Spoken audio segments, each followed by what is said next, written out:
welcome to the Moms Who Know podcast. I'm your host, Chanel Nielsen, and I'm so excited about our guest today, Allie Casazza. Allie, how are you? Good. How are you doing? Thank you for having me. Good. Oh, thanks. I'm so excited to have you. So Allie is a blogger, an author, a podcaster, a mama of 4 kids, and an expert on simplifying life and motherhood, which I feel like is just something we all need. In fact, I didn't mention to you earlier, Allie, I was going to tell you, every year I do a theme of the year, a word of the year, something that I want to work on. And for this year, 2017, my theme is simplify. So that is something that I've been really working on, and I just love your take on it. So I'm really excited to hear and learn from you today. So to start off, I really want to hear from you kind of your backstory. What drew you to this whole idea of minimalism and simplifying? So I give you the rundown instead of the super long version. It was about five and a half years ago now. I had just had my 3rd baby. I had 3 in diapers. My husband was working about 90 hours a week, just because that's where we were at. He had to. It was important that I stay home to both of us, at that time. And so we were just kind of, doing the American thing, living in a house that was too big and too expensive and trying to make ends meet and just figuring it out as we went, and kind of had a house full of all the things. And I found myself really struggling with depression. It wasn't the kind of thing where, I just had a baby. Like, I've had postpartum before, and it wasn't really that. It kind of had been around for over a year. It wasn't leaving. It was just this depressive lull that I couldn't seem to get out of. I'm a Christian, so I was really working through this with the Lord and just bringing it to Him, and kind of one of those moments in your life where you feel like, okay, I've been asking you to take this from me and you're not, so I'm kind of really not sure what you want me to do. And I just kind of sat in that place for a while, and it was really hard. So I just woke up. It felt like every day I opened my eyes and I was already too tired to even take on what was on my to-do list for that day, and I hadn't even started yet. So it wasn't a good feeling. It was happening almost every day. I remember this very long period of time that was just very bleak. I did not have any good days that I can remember. When I look at photos of that time, it's just written all over my face. I was overweight, unhappy, not taking care of myself at all. I was physically sick just from all of those things. I was definitely depressed. And it was really, really hard. So all of this time of my life kind of came to a head. This one particular day, it was just really, really hard. It was like the witching hour too, like the end of the day where everyone's just freaking out and it's not really dinner time yet. So we have a ways to go. It's just that 4 p.m. crazy time. And I just couldn't take it anymore. I got my kids in front of the TV. I went upstairs. I shut myself in my bathroom and I sat on my floor and I just sobbed. And I ended up I remember just sitting there so pathetic, just sobbing the ugly cry and just praying, I don't know what you want from me, Lord, but there's something here that needs to change. I can't do this anymore. And John 10:10 came to my mind. I have come that they may have life and have it abundantly. And I remember just kind of yelling, this is not abundant life. What the heck am I supposed to do? And I had this moment that is unlike any other moment I've ever had. I've never had this happen since or before, but it was really what I would imagine is what an epiphany is, where I had this moment where God just completely, almost audibly, just dropped this thought in my head. What exactly is it that you're spending all your time doing during the day? How are you spending your time? And I thought about it, and I answered out loud and just continuously felt crazy. I am cleaning up. All I do is clean up and change diapers and run around like a chicken with my head cut off. And it's just it's never enough. As I'm cleaning, they're making messes behind me. I can't get ahead or even to where I'm supposed to be. And then it was kind of pressing voice, well, cleaning up what exactly?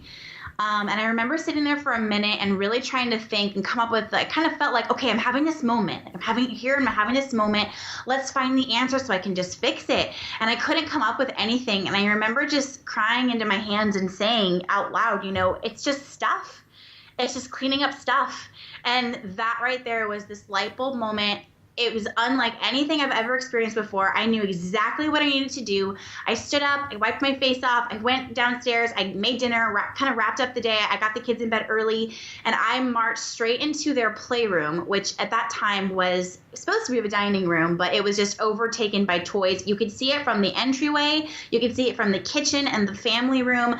It was the bane of my existence because we had the first set of grandchildren on both sides. So we had a lot of toys, just these huge bins overflowing with toys that the kids didn't even ever play with. They would like walk in and dump it all out and then come out 2 seconds later like asking for a snack. So it wasn't even like serving a purpose. You know how that goes. Yes. And my kids were very young too. My oldest was 3. So it wasn't at the point where it was like, okay, guys, how can we let go of some stuff?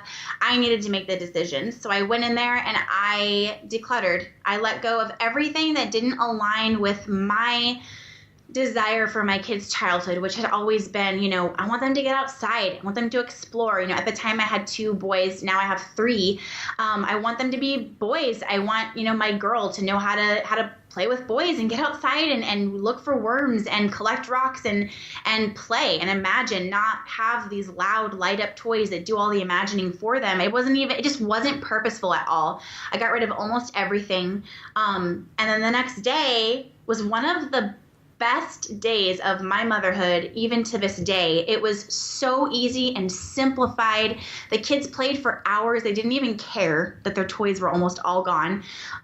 Their relationships began to slowly improve. I felt lighter. I had less to take care of. I kept decluttering, my laundry, my dishes, my closets, my bedrooms. And I worked through this process, and that leaked into my health. It leaked into my calendar. It leaked into, some toxic relationships that I was allowing to steal from me in my life at that time. It spilled over into everything. And now I live this very kind of this essentialist, minimalist, simplified life where there's really nothing unnecessary and all signs point to what matters most. And that's how I spend my time. I just love your story because I think that we've all been there. We've all, as moms, you feel that. As you were telling your story, I was feeling that, burden and kind of weight on my shoulders. I remember those days and I had similar feelings. I mean, not depressed necessarily, but just the overwhelm. I can really relate to that overwhelm. And we were talking earlier, we both had 4 kids in a short amount of time, and to have so many young kids and just to feel overwhelmed. And I love that you mentioned that you felt lighter, and I think that that's exactly what we're going for and what the whole purpose is that lightening of that load when you get rid of your stuff. So I think there's just so much. It's so powerful. Yeah. So, and I love too the clarity that came with your answer. It was very clear. And I feel like that's how you can know, like, oh yes, I was really inspired, because it's not like you need to change everything in your life right now. You had a very clear thing. I need to go take care of those toys. And then it slowly built on that. So that's where progress that lasts is born. I feel like, I think I'm a very all or nothing person. And so a lot of the time I'll get in my own way and kind of think, well, if I can't change my entire life in 1 hour, then just forget it. I'll just go watch The Office. Right. So, but I feel like that's where the Lord kind of came in and guided me and just, you need to focus on this one. What is the source of your stress? And it was stuff. So let's start there. And then it just naturally, like you said, kind of spilled into everything else. Yeah, so cool. Well, and you mentioned minimalism is about more than just things and more than just stuff. And you mentioned some things. Can you tell us a little bit more about how does that process work? How does simplifying your physical possessions affect the other parts of your life? Well, I think for me, and I know for people who work through my course and are on my site, I hear the same thing. It's just this idea that you don't realize it, but every single thing in your home, every sock, every mug, every piece of decor, everything, every kitchen appliance, it's taking up space, and in turn it's taking up time. You have to spend some amount of time maintaining it. So when you think about that, and then you go through your house and you're like, all these kids' trophies and toys and clothes, that adds up. And when you eliminate it, you suddenly realize, like, I have so much more time. I even went through this phase, and I've heard, some of my students repeat this about their own selves. I went through this phase of guilt. Like, I've got 4 kids and I have a lot of free time, so I started a blog. Then it kind of was funny. Like, you just don't realize how much of your time, and you feel so stretched thin that it's all tied to your stuff. So when you eliminate that, you realize the burden you were carrying without realizing it. And then it kind of just inspires you to, well, okay, how could I simplify? I always struggled with emotional eating. So, okay, clean eating is really hard for me. I really rely on food. So how can I simplify that? Maybe we can, it's not as hard as it sounds. And then just making simple, small, healthy choices that build up and add up. And then before you know it, I had lost 40 pounds. And then toxic relationships. Why do I feel obligated to go to this Christmas party with this person who just sucks the life out of me every time I'm around her? Maybe I declutter that from my life and see how I feel and set some boundaries. So it kind of just goes hand in hand once you realize the effect of simplification in one area. I love that. I think that, what happens when what I hear you saying is, like, you're clearing out your stuff, and then not only do you have space in your house and time space, but you have mind space, clarity in your mind, and this, ability to say, okay, I let go of some things and that was good. And maybe I can let go of some other things, whether it be food or relationship, and maybe that will be good too. And making conscious decisions instead of just going along doing what you've always done. So you're stepping outside to actually choose, which is really cool. Really cool.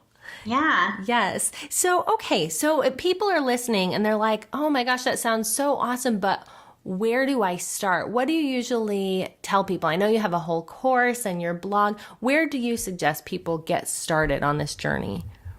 Well, in relation to their life, I always say, I always do suggest people start at home, just because that is where I started. And I feel like it's a very physical, tangible place to start, and with your hands, physically remove clutter from your life.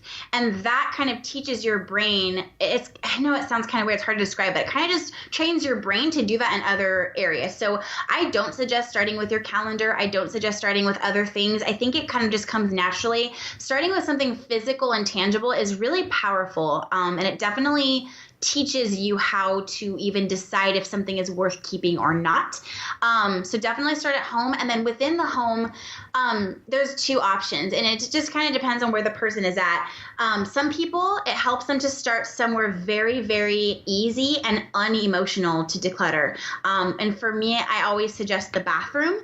Not a lot of people store sentimental items in the bathroom. It's usually like old makeup and hair products. It's very easy to like, oh, well, this is trash, or I use this every week, so I'm going to keep this. It's very, very easy. And you can kind of build momentum from there. And then for me, this is the way that I did it and the way that works for my personality. You can also start in a place that's overwhelming you the most right now. And for me, like I said, that was my kids' playroom. And then I went in order from there. So then it was the laundry, the clothes, the dishes, the kitchen stuff.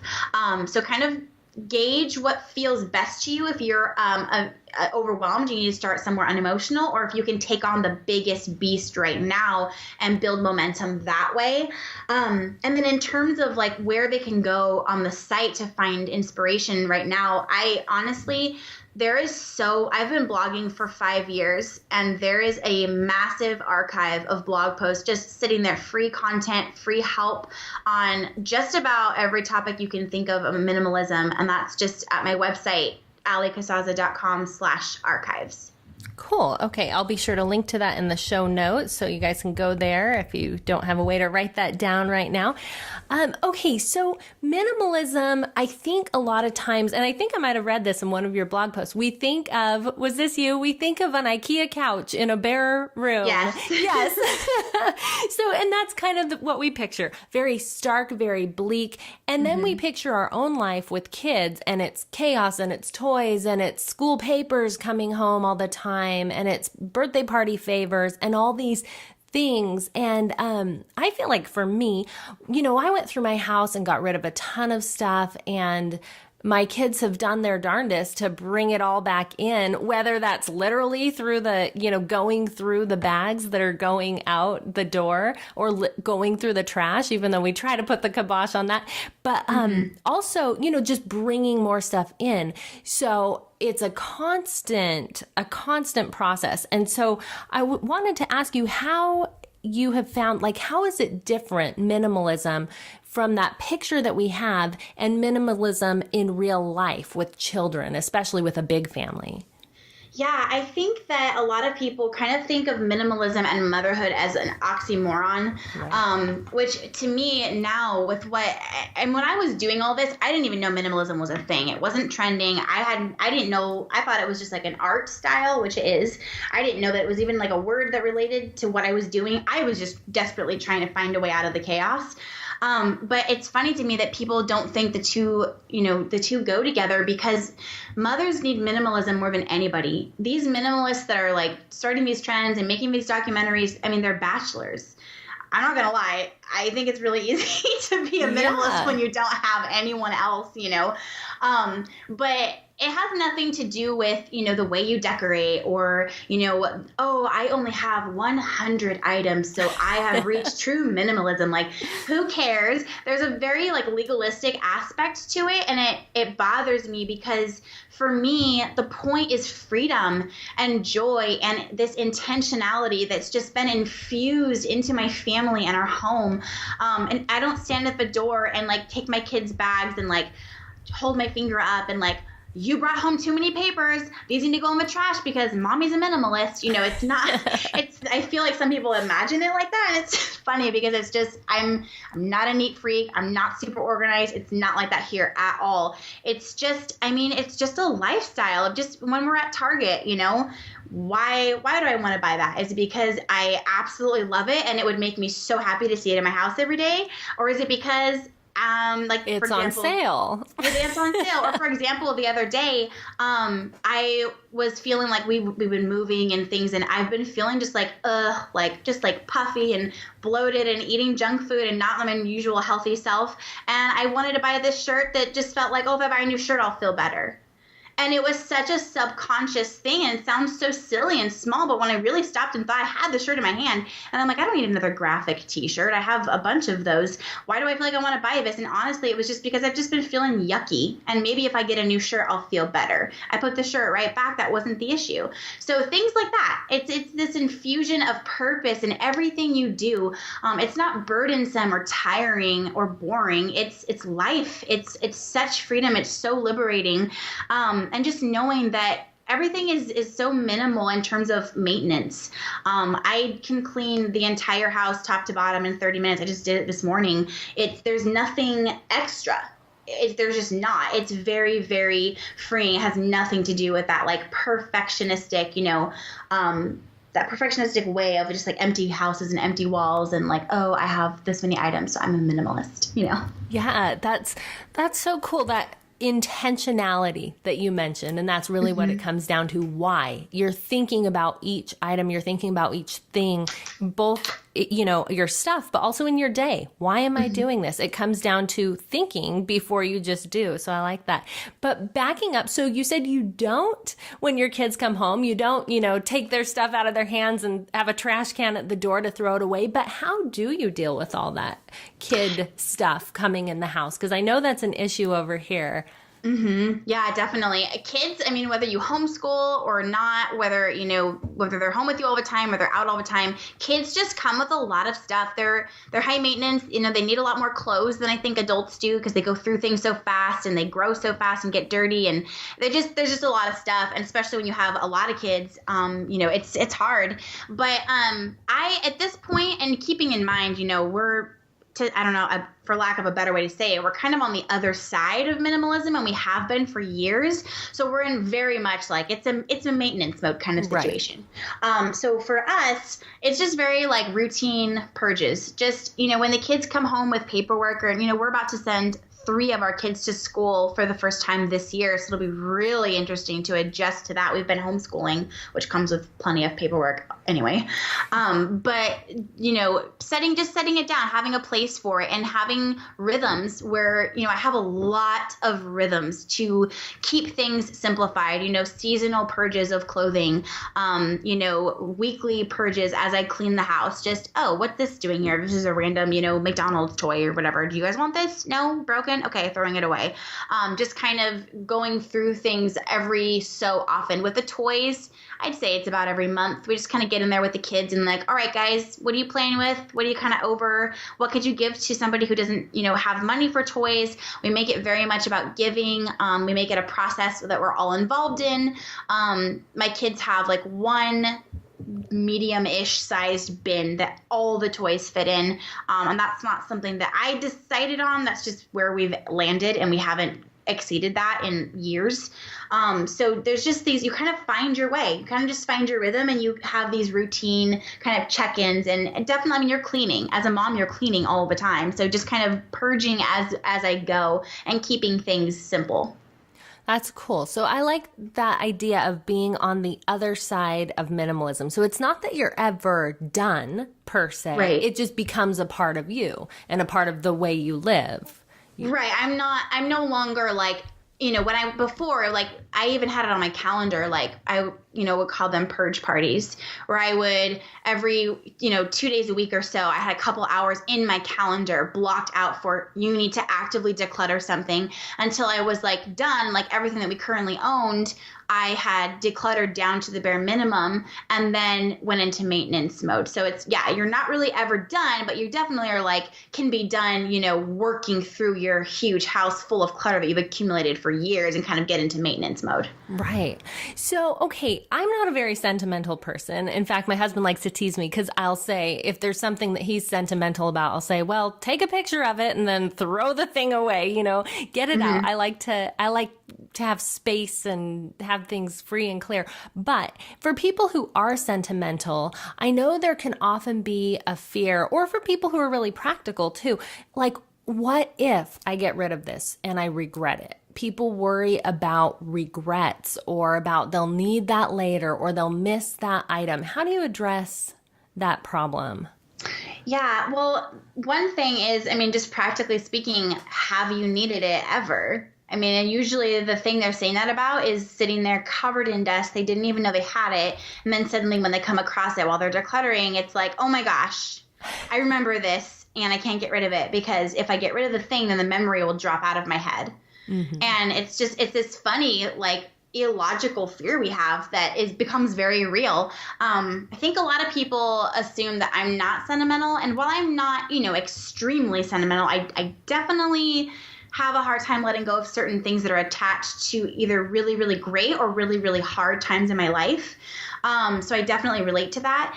One thing I can say that always kind of gives people this look of relief is I'm a very ruthless declutterer. I am a blunt person, and when I'm decluttering, it is like I am as ruthless as they come, and I have never, not once, regretted or wished that I had kept something or needed something later. And again, I'm pretty hardcore. So there's that. But usually I just feel like there's this fear, like, oh, I'm gonna need this. I'm gonna lose the memory. I might need this later. And you haven't. You haven't in years. Why all of a sudden would you need that thing? And also, what's the worst that could happen? Say you do need it. okay, well, is it like $1,000 item, or can you just like go get another one? If the one slim like 0.001% that you might need it happens, like, can you just, go to Target and get another Thanksgiving dish? Like it just, it kind of depends on what the thing is, what the person's issue is. But 99.9% of the time, it is this like almost like psychological block where you have an irrational fear and you're holding on to more a time in your life or an issue or like a difficulty, like a dark door that you don't want to open and deal with versus the actual item. Okay, I think that's so true. And another point is that, you don't know you have it. And what ends up happening, I think a lot of times is if you do save it, like, oh yeah, I might need this. When you actually come to the point, if you actually ever do come to the point where you need something, you don't remember what you have. If you haven't decluttered and you have so much stuff, you go out and buy it anyway. That's how you end up with, 25 rolls of wrapping paper or whatever, Exactly. like multiple things, because you don't even know what you have. So simplifying and minimalizing helps you not only inventory and use what you have, but keeps you from spending money on things. Exactly. And I love, my business friend, Kendra Hennessy, she always says, if, when everything is sentimental, then nothing is sentimental. If you keep everything, then people think, oh, it's just one thing. I'm going to just keep this one. Well, if it's one thing, sure, fine. That's great. But it's usually not. You do that with multiple things. Right. And then really nothing is sentimental because you've just kept everything and you're super cluttered. Yeah, that's so true. Yeah. And when you only keep a little bit, it really is showing the meaning of that thing. So Exactly. We are almost out of time, but I really wanted you to you talked a little bit earlier about your vision for your kids, that you wanted them to play outside with worms and get dirty and all those things. So and it's been, a long journey. Of course, they've grown up in this process also. But what differences have you noticed with your kids as a result of living this way? Oh my gosh, huge differences. And it's always a little awkward to talk about I never want it to sound like I'm watching other families' kids and I notice, oh my gosh, my kids are so much better. It's not like that at all. Right. So having said that, I notice a huge and significant difference in my kids' imaginations and in their relationships with each other.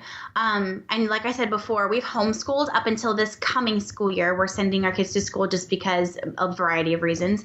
But we've had a very slow start. They've all had a very, very slow start. They were home and we were doing school together, and they all they did was play outside. And we live in Southern California, so it's easy. It's easy to do that. Yes. They're outside probably 80% of their day, just constantly. They're sun-kissed. They have great imaginations. They know how to busy themselves. There's this really deep lack of entitlement in my kids. They don't expect to be given anything. They don't expect entertainment. It's just little things. Like when we went to the park recently, the friend that we met there, the mom let him play with the iPad sitting at the park. And my kids kept coming up, hey, are you going to play with us? And it was almost just like kind of like, go away, I'm busy. And my kids were really bummed because they wanted to play with their friend that we had, because we had just moved back from Northwest Arkansas after being away from home for a while. And they were so excited. And this kid just didn't even care. He was like desensitized to relationship and friendship and missing your friends and having them be back. And so that's a really extreme example. But there's been so many situations like that I just noticed my kids, they have tech time every day, but it's definitely limited, and they know how to be busy. They make up games and they have this bond with each other that I do not see in other kids. And I know that it has to do with less distraction in our house.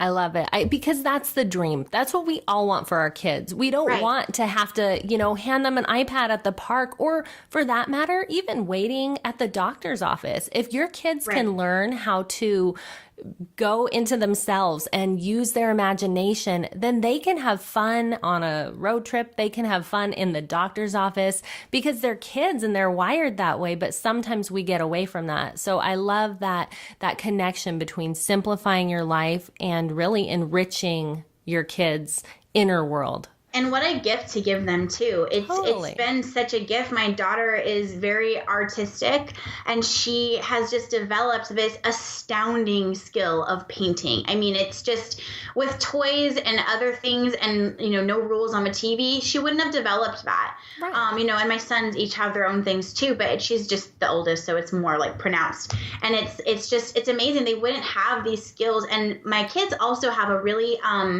solid sense for how young they are, of what they're good at and what they want to do.